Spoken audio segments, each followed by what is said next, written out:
요즘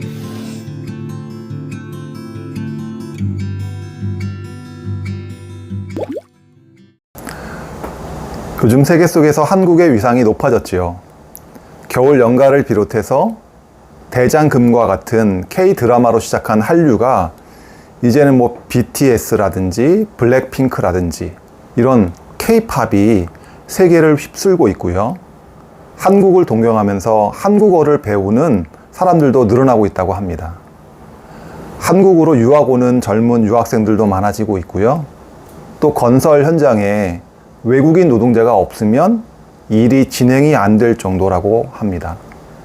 또 농촌 쪽에 가보면 외국인을 위한 아시안 마켓들이 자주 눈에 띕니다. 그러니까 농촌이 급격히 노령화되면서 일손이 부족하니까 많은 외국인 노동자들이 지금 물밀듯이 들어오고 있습니다. 이제는 외국에 나가지 않아도 국내에서 외국인들을 자주 접할 수 있고요. 또 이것은 좋은 선교 기회가 되기도 합니다. 이슬람 국가 같은 데는 선교사들이 가기 힘들잖아요. 그런데 그들이 제 발로 한국에 찾아온다면, 한국 문화에 열린 마음을 갖고 온다면 아주 좋은 선교 기회가 되는 것 같습니다. 반면에 또 걱정스러운 마음을 갖게 되는 것도 있는데요. 이슬람 사람들이 갖고 있는 독특한 이슬람 문화가 한국 사회나 교회에 안 좋은 영향을 주지 않을까, 이렇게 염려하는 부분도 있습니다. 여러분은 어떻게 생각하십니까? 이민자들이 한국으로 몰려 들어오고 있는 이것을 복음 전파의 좋은 기회라고 생각하시나요? 아니면 한국 사회나 교회에 위협적인 부분이다 라고 생각하시나요? 이와 비슷한 상황이 바울의 선교 과정에서도 나타났습니다. 그래서 오늘은 설교를 통해서 바울의 선교 상황을 살펴보고요. 지금 우리가 어떻게 적용해야 될지를 생각해 보는 시간을 갖고자 합니다. 시리아에 있는 안디옥 교회가 파격적인 결정을 하였습니다. 성령의 명령을 따라서 교회가 기도를 하더니 담임 목사라고 할 수 있는 바나바와 바울을 따로 안수해서 선교사로 파송한 겁니다. 그래서 바나바와 바울의 1차 선교 여행이 시작됩니다. 이 선교팀이 처음에 간 곳은 바나바의 고향이었던 키프로스 섬이었고요. 키프로스 섬을 동에서 서로 횡단하면서 이제 선교를 마치고 터키 땅으로 갑니다. 그래서 비시디아의 안디옥으로 갑니다. 성경에 안디옥이 두 군데 나오는데요. 선교팀이 출발한 곳이 시리아에 있는 안디옥이었고요. 도착한 곳이 비시디아에 있는 안디옥이었습니다. 비시디아 안디옥에 도착한 선교팀은 먼저 유대인 회당을 찾아가서 예수님이 부활하셨다, 그리고 예수님이 구주이시다, 주님이시다 라면서 복음을 전파하기 시작했습니다. 사도행전 13장 38절 39절을 같이 읽겠습니다. 그러므로 동포여 여러분, 바로 이 예수로 말미암아 여러분에게 죄 용서가 선포된다는 것을 알아야 합니다. 여러분이 모세의 율법으로는 의롭게 될 수 없던 그 모든 일에서 풀려납니다. 믿는 사람은 누구나 다 예수 안에서 의롭게 됩니다. 이 말을 듣고요, 회당에 있던 사람들이 반응이 뜨거웠습니다. 42절 43절을 같이 읽겠습니다. 그들이 회당에서 나올 때에 사람들은 다음 안식일에도 이러한 말씀을 해달라고 청하였다. 회중이 흩어진 뒤에도 유대 사람들과 경건한 개종자들이 바울과 바나바를 많이 따랐다. 바울과 바나바는 그들에게 말을 걸면서 늘 하나님의 은혜에 머물러 있으라고 권하였다. 네, 반응이 뜨거웠지요. 그리고 경건한 개종자들, 그러니까 이방인들 중에서 할례를 받고 유대교로 개종한 사람들은 물론이고요, 유대인들도 이때까지만 해도 바울과 바나바가 전한 복음을 환영했습니다. 일주일이 지나니까요, 막 소문이 나기 시작했어요. 그래서 더 많은 사람들이 회당으로 몰려 들어옵니다. 44절입니다. 그 다음 안식일에는 온 동네 사람이 거의 다 하나님의 말씀을 들으려고 모여들었다. 저는 이 장면에서 예수님이 하신 말씀이 생각이 납니다. 마태복음 11장 12절.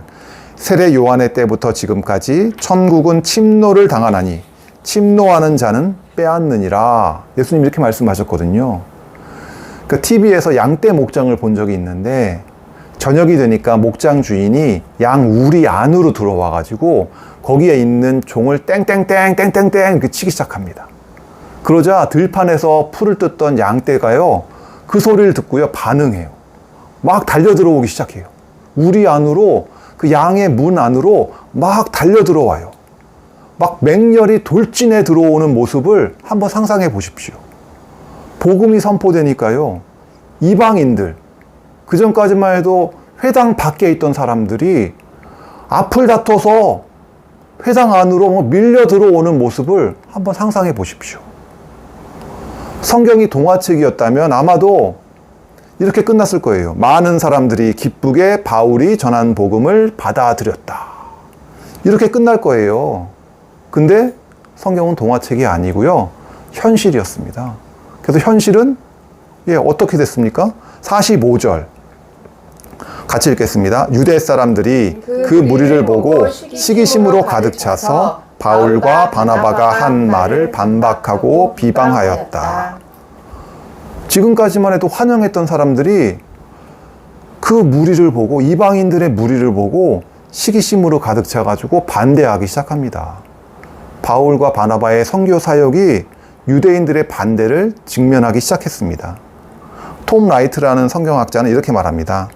복음은 반대 없이 전파되지 않는다. 교회가 어려움 속에서 기도하며 헤쳐나갈 때 교회는 제대로 가고 있다. 만약 교회가요, 아무 일도 하지 않는다면 아무런 반대도 없을 겁니다. 아무런 어려움도 없을 거예요. 근데 반대도 없고 어려움도 없는 것이 교회의 바람직한 모습이 아니라는 겁니다. 교회가 뭔가를 하려고 할 때에 어려움을 직면하게 되고요, 어려움 속에서도 교회가 한마음으로 기도하면서 헤쳐나가고 있다면 교회가 바른 방향으로 가고 있다, 하나님의 뜻을 쫓아가고 있다 라고 볼 수 있다는 겁니다. 그런데 유대인들이 왜 이렇게 갑자기 반대하기 시작했을까요? 45절 보시면요, 유대 사람들이 그 무리를 보고 시기심으로 가득 차서 반대하기 시작했다는 겁니다. 이방 사람들이 유대인 회당으로 막 몰려 들어오기 시작하자 유대인들이 시기심을 느낀 것 같습니다. 지금 이 사건이 벌어지는 곳이 어디예요? 지금 이방 땅이잖아요. 터키 땅이잖아요. 유대인들은 그 땅에, 터키 땅에서 이방인들 틈에서 살면서 그동안 구별된 모습으로 살려고 애를 써왔어요. 이방 사람들이 주류인 사회잖아요. 그곳에서 길드나 조합에 가입하려면요, 우상 숭배를 당연히 해야 되는 겁니다. 근데 우상 숭배를 하지 않으려고 길드나 조합에 가입하지 않는 거예요. 그건요, 스스로 불이익을 자청하는 거예요. 남들은 열심히 일하는데 안식일 날 쉬잖아요, 유대인들은. 그러면 불이익이 자신에게 있는 거예요. 이렇게 우상 숭배를 하지 않으려고, 안식일을 지키려고 유대인들은 불이익을 감수하면서 살아왔는데, 사람들은 유대인들을요, 저 사람들은 할례라는 이상한 전통을 지키는 이상한 사람들이라고 이방인들이 그동안 조롱해 왔다고요. 배척해 왔다고요. 유대인들은 그걸 다 감수하면서 살아왔다고요. 근데 이방 사람들은 아무 조건 없이, 아무런 노력 없이 구원을 받는다? 하나님이 이방 사람들도 하나님의 백성으로 조건 없이 받아들인다? 유대인들은요, 그걸 용납할 수가 없었던 거예요. 아니, 소수가 들어오는 건 괜찮은데 갑자기 많은 사람들이 몰려오니까 그게 못마땅한 거예요. 자신들의 특별한 지위를 놓고 싶지 않았던 거예요. 게다가 이방 사람들이 쏟아져 들어오잖아요. 그럼 어떤 문제가 발생할까요? 유대인 사회에 이방 사람들이 소수가 들어올 때는 문제가 없어요. 근데 갑자기 대규모로 쏟아져 들어오면요, 이방 사람들과 함께 그들의 문화가 함께 쏟아져 들어오는 거예요. 그들의 우상 숭배라든지 부도덕함이라든지 성적 문란함, 이런 것들이 함께 들어오는 거예요. 원치 않는 것들이 함께 들어오는 거예요. 그 사람들로 인해 가지고 유대 사람들이 고유한 문화와 전통이 무너질 수도 있다라고는 그런 우려가 있었을 거예요. 그래서 유대인들은 반대하기 시작합니다. 저도 미국에 유학하는 도중에 유학생활 가운데 한인교회에서 한 장로님을 만난 적이 있어요. 근데 이 장로님은 젊을 때 이민 오신 분이에요. 아메리칸 드림을 꿈꾸면서 무작정 미국으로 오신 거예요. 그러니까 지금 말로 얘기하면 불법 이민자였죠. 불법 이민자는요, 나쁜 고용주 만나면요, 임금을 제대로 받지를 못합니다. 근데도 이분이 성실하게 일하셔가지고 인정받으시고 나중에는 영주권도 다 받으셨어요. 이분이 자신이 이민자 출신임에도요, 이민에 대해서는 부정적이에요. 이민을 반대하셨어요. 이분의 주장은 이렇습니다. 어떤 사람이 이민으로 들어올지 모른다는 거예요. 내 이웃에 어떤 사람이, 이상한 사람이 들어온다는 게 두렵다는 거예요. 불안하다는 거예요. 물론 오죽 살기 힘들면 미국으로 이민 오겠냐 하는 그 동정심도 있긴 있는데, 그 동정심보다 불안함, 두려움이 더 크기 때문에 다른 사람들이 이민 오는 거를 반대한다는 거예요. 저는 사람으로서 충분히 그럴 수 있다고 생각합니다. 서울의 대림동에 가보면요, 여기가 한국인가 싶어요. 간판이 다 중국어예요. 그 동네에 중국인 이민자들이 모여 살기 시작하면서 점점 많은 이민자들이 그곳으로 몰려들기 시작했어요. 그 동네 사람들은요, 위기감을 느꼈을 겁니다. 간판이 점점 중국어로 바뀌면서 위기감을 느끼죠. 내가 만약에 한식당을 하고 있어 봐요. 그럼 위기감이 더 커지죠. 한식이 점점 인기가 없어지잖아요. 그러니 내가 메뉴를 바꿔야 되나, 다른 동네로 이사를 가야 되나 고민이 되겠죠. 또 우리가 그동안 힘들게 쌓아 올린 대한민국이라는 나라에 저 사람들이 무임승차하는 거 아니야? 이렇게 반대할 수도 있고요. 또 이슬람 사람들은 유별나다는데 들어와서 이슬람 사원 짓고 적극적으로 포교하기 시작하면, 아니 가뜩이나 교회가 어려운데 더 어려워지는 거 아니냐고 위기감을 갖는 분들도 분명히 계실 겁니다. 사람 사는 세상은 어느 때나 다 비슷한 것 같습니다. 지금 우리가 처한 상황이나 바울이 선교했을 때 그때의 사람들이나 아마 비슷한 상황이었던 것 같습니다. 유대인들이, 이방 사람들이 자신의 공동체에 몰려오는 것들을 못마땅하게 여기고 바울의 선교팀에 적극적으로 반대하기 시작했어요. 그러자 어떤 일이 일어났습니까? 46절 같이 읽겠습니다. 그러나 바울과 바나바는 반대하게 말하였다. 우리는 하나님의 말씀을 당신들에게 먼저 전해야 하였습니다. 그러나 지금 당신들이 그것을 배척하고 영원한 생명을 얻기에 합당하지 못한 사람으로 스스로 판정하므로 우리는 이제 이방 사람들에게로 갑니다. 이 사람들이 동족인 유대인들에게 먼저 찾아가서 하나님의 복음을 먼저 전했지만, 아니, 당신들이 안 받아들인다면 우리는 이방인에게로 가겠다. 바울은 두려움 없이 담대하게 이렇게 얘기합니다. 그리고 진짜 이방인들에게로 갑니다. 이거 무서운 일 아닙니까? 자신들은 하나님의 백성이라고 자부하는데, 특별히 하나님이 택한 백성이라고 자부하고 있는데, 바울의 선언은 뭐예요? 46절에 지금 당신들이 그것을 배척하고 영원한 생명을 얻기에 합당하지 못한 사람으로 스스로 판정하고 있다. 당신들이 스스로 그렇게 하고 있다. 지금 당신들이 하나님의 뜻을 거역하고 있다. 하나님의 구원 사역을 받아들이지 않을 뿐만 아니라 방해하고 있다는 거예요. 유대인들은 왜 이런 잘못을 저지르고 있는 거죠? 첫 번째로 자신들이 우월하다는 생각 때문이죠. 교만함 때문이죠. 두 번째로 자신들의 기득권을 잃을까? 저 사람들이 다 몰려 들어오면 우리 문화가, 우리 사회가 무너져 내리는 거 아니야? 하는 두려움이 있었기 때문입니다. 그러니까 유대인들은 두 가지, 교만함과 두려움 때문에 하나님의 뜻을 거역하고 하나님의 복음 전파를 방해했던 겁니다. 우리도 이게 남의 일이 아니라고 생각합니다. 우리도 유대인들의 잘못을 반복해서는 안 되겠죠. 우리도 하나님의 뜻이 어디에 있는지 살펴봐야 하겠습니다. 저는 한류가 우연이라고 생각하지 않습니다.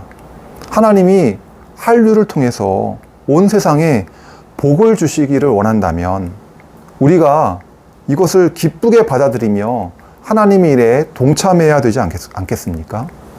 이민자들이 한국에 몰려 들어온다면 이것을 위협으로 받아들이는 것이 아니라 하나님이 주신 복음 전파의 기회로 생각해야 되지 않을까요? 제가 3년간 미국에서 유학 생활하는 동안에 시행착오를 많이 겪었습니다. 좌충우돌 해가면서 하나하나 문제를 해결해야 됐습니다. 언어는 물론이고요.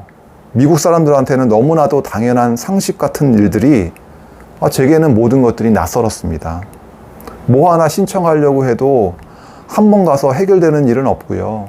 2번, 3번 반복해서 찾아가야 해결되고 그랬어요. 직접 찾아가서 해결할 수 있으면 좋은데 그나마 괜찮은 거예요. 전화로 뭘 신청하고 뭘 해야 될 때는요. 제가 얼마나 긴장했는지 모릅니다. 저만 그런 게 아니죠. 낯선 외국에서 정착하면요. 누구나 다 이런 일을 겪습니다. 한국에 이민 온 사람들도 저는 같은 상황일 거라고 생각합니다. 한국에서 힘겹게 적응하는 이 사람들을 우리가 어떻게 봐야 될까요? 나의 도움을 필요로 하는 이웃으로 받아들여야 된다고 생각합니다. 그들에게 이웃 사랑을 실천하면서 하나님의 사랑을 전하는 것이 저는 이 시대의 하나님의 뜻이라고 생각합니다. 우리가 선교하러 가지는 못하더라도 한국에 찾아온 사람들, 도움이 절실한 사람들을 도우면서 복음을 전하는 것은 우리가 할 수 있는 일이라고 생각합니다. 그 사람들을 두려워하지 마시고 내 특권, 내 우월감 나타내려고 하지 마시고 그 사람들과 접점을 찾아보시기를 바라고요. 먼저 인사하고 도움의 손길을 내밀었으면 좋겠습니다. 그래서 우리의 도움을 필요로 하는 사람들에게 관심을 가지시고 먼저 다가가는 한 주 되시기를 축원합니다. 잠깐 같이 기도하겠습니다. 바울이 먼저 복음을 들고 유대인들을 찾아갔지만 유대인들은 교만함과 두려움 때문에 복음을 받아들이지 않고 오히려 복음에 반대했습니다. 하나님의 뜻을 거역했습니다. 우리가 이런 실수를 반복해서는 안 될 것 같습니다. 하나님, 지금 우리가 어떠한지 우리가 스스로를 돌아보기를 원합니다. 우리 안에 하나님의 뜻을 이루는데 방해하는 것들이 있는지 스스로를 살펴보기를 원합니다. 성령 하나님, 우리를 도와주시고 우리를 고쳐주셔서 이 땅에서 하나님의 뜻을 이루어가는 우리들 되게 하여 주시옵소서. 우리의 도움을 필요로 하는 자들을 그 사람들에게 관심을 가지고 먼저 다가가서 손을 내미는 우리들 되게 하여 주시옵소서. 감사드리며 예수님의 이름으로 기도했습니다. 아멘. 아멘.